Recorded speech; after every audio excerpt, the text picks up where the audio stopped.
open wide. Here's your look at the new Hasbro Ghostbusters 1984 Classic Slimer.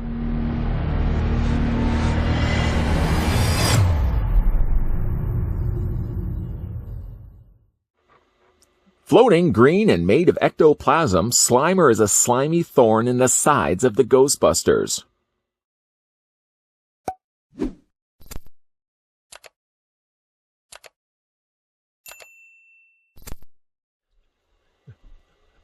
Before we get things underway, I'd like to thank the folks over at Hasbro that provided the sample of the new Classic 1984, or is it the 1984 Classic Slimer? I'm not really sure, to be honest, the name of this brand new line. Short of a stamp that's at the bottom of the front of the packaging that says Classic 1984 and there's a little picture of Slimer in it, that's really all we have to work with.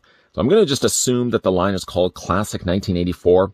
What it is certainly, though, is it seems like an extension from the original Fright feature ghost that Kenner produced back in the 80s, as this Slimer very much feels like he could fit into those original toys.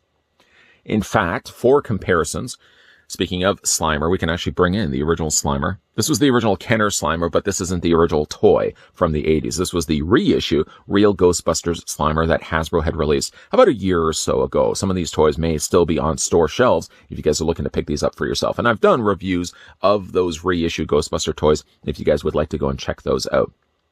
The thing about it, though, is while the new Slimer does have the Fright feature gimmick, the original Slimer didn't have that. Short of the nostalgia that was attached along to this, it was a good enough Slimer for the time. It did have posability in the tail and posability in the arms. And it did have food that was supposed to be held in his hand. I say was supposed to be held in his hand because it really didn't do the greatest of jobs. Like I said, it was an okay Slimer, but it didn't have the Fright feature gimmick. There was a later released Proton Pack Slimer that did have more Fright features incorporated into the toy, but this original Slimer really didn't do the job if you wanted to have a ghost that had a Fright gimmick. Moving him out of the way, a better comparison I feel with this Slimer is to bring in some of the other Fright feature ghosts like Fearsome Flush. Again, a reissue from the folks over at Hasbro also was Bug-Eyed Ghosts. Two toys that we have recently looked at here on this channel. And again, when you're looking at it, not only does the mold and the plastic look like the rest of the Kenner toys, but because Slimer also does have a functioning Fright feature gimmick, it means also he looks even closer to the original 80s line that Kenner produced back in the day. Maybe, just before we actually look at that Fright feature on Slimer, let's spend some quality time first talking about this slimy spud. Not only do I feel like he looks like Slimer from the original 80s cartoon, Real Ghostbusters, but again, a point mentioned earlier in this review, boy, does it ever look like something that Kenner would have produced earlier in that Real Ghostbusters toy line. This is actually a Slimer I would have preferred more than that original Slimer that had the difficulty holding his food.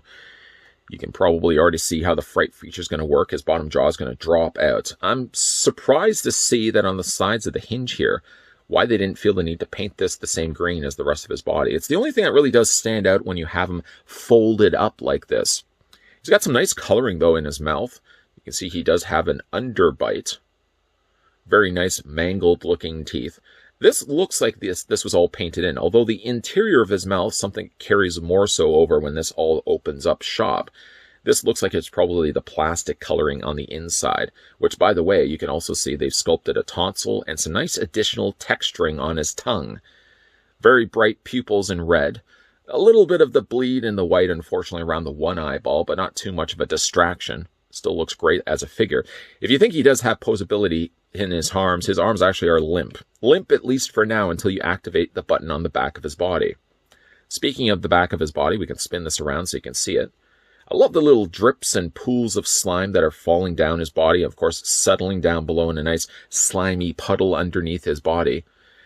The coloring on the top of his head, I'm assuming it would probably be the plastic, is a shinier plastic in the top of his head than the more matte color in the rest of his body. But again, it's not overly jarring. Now, to activate this guy, there's a little button here you can clearly see right there. You're going to press this button in, and I find you have to kind of press it right where this little lump of slime is. If you want to press it further down, I find you almost have to put a little bit more effort to push that in to activate the gimmick. So if you push it further up to the top, right around where this kind of protrusion of slime is, seems to be the best place when activating the gimmick. To activate the gimmick, I'm going to spin this around so you can at least see it from the front. I'm going to also move my fingers out of the way because I don't want this is also going to move as well. So for obvious reasons, I'm going to get my finger out of the way of things, and I'm going to press the button here on the back. There we go. And again, like it does take a little bit more required pressure to push that in. It actually works a little bit easier if you have it down on a table and you push it from behind, rather than me just trying to very awkwardly hold it in my hand while I'm reviewing it. A couple of things, of course, as we kind of walk through the steps of what's just happened here. The front of his mouth has dropped down, revealing a much longer looking tongue with a lot more textured details in there. He does have now the open area in the back, which again looks like it's the molded pink plastic rather than something that they've actually painted in. Strangely enough, though, he has a spinal cord so close to the opening of his mouth. Is that really where I guess spinal cords are kind of, well, at the base of your neck. So I guess that's not too far off. It's just a little strange seeing it on Slimer like this. He does have some additional slime that's trickling down from the top, just underneath his one visible jaw area here. You can see that the head has popped up. The arms that were limp before are limp no longer. And he also does lift himself up from the display base, giving you some additional slimy entrails that are trickling out from the bottom of his belly. Very, very cool looking toy, though. To fold things back up, though, all you do is bring this forward, snap this into place, bring the head down, and push the display base in, and Slimer's back to his normal state. Initially taking this guy out of the packaging, one critique I had with him was that he sat so close to the bottom of his display base. I thought it really is a shame that they can't actually have more of a lift, between his body and the rest of the puddle underneath. But you can actually do that. If, again, you go to the back of the figure's body and press the button to activate the gimmick, fold it back up, and in this time around, you're going to fold only just the head and only just the jaw. Snap that in place, and you can actually keep it where the slime sort of serves as kind of a lifting point where the toy is actually levitating more off of it. It doesn't look like he's scooting across the carpet with a slimy puddle underneath. So I think when it comes to displaying the figure, I'm going to kind of do it in mid-transformation. Keep it displayed like this. So at least he has a little more of a higher lift above the puddle. And again, if you have a friend coming over who wants to check out your Ghostbuster collection, may notice this and say, did Kenner produce this? And you can say, no, this is actually recent. This is something that Hasbro's done. You can actually then signal him to go to the back of the toy, press the button on the back, and reveal the rest of the spooky spectacle that Slimer is. Again, it's a really fun looking toy.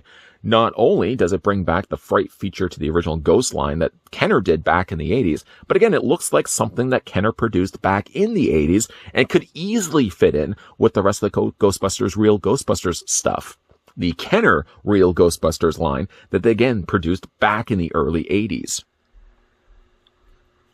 I sit behind this camera and I'm still confused what this line is called.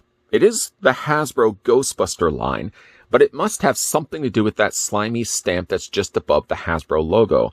You probably can see it here in the front of the packaging. It says Classic 1984.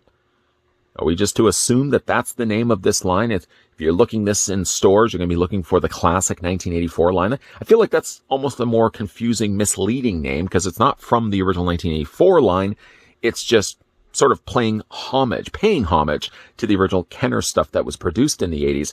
Probably could have called it something like Who You Gonna Call or There's Something Strange. Something Strange may have been a good subcategory line to call this. But if you are looking for this line, and I would definitely recommend that you do if you are somebody that's collecting the original vintage Kenner stuff, this is right up that same alley. Slimer looks, again, probably mentioned too many times in this review, but it does look like something that Kenner would have produced, and I love the fact that they brought back the Fright feature gimmick.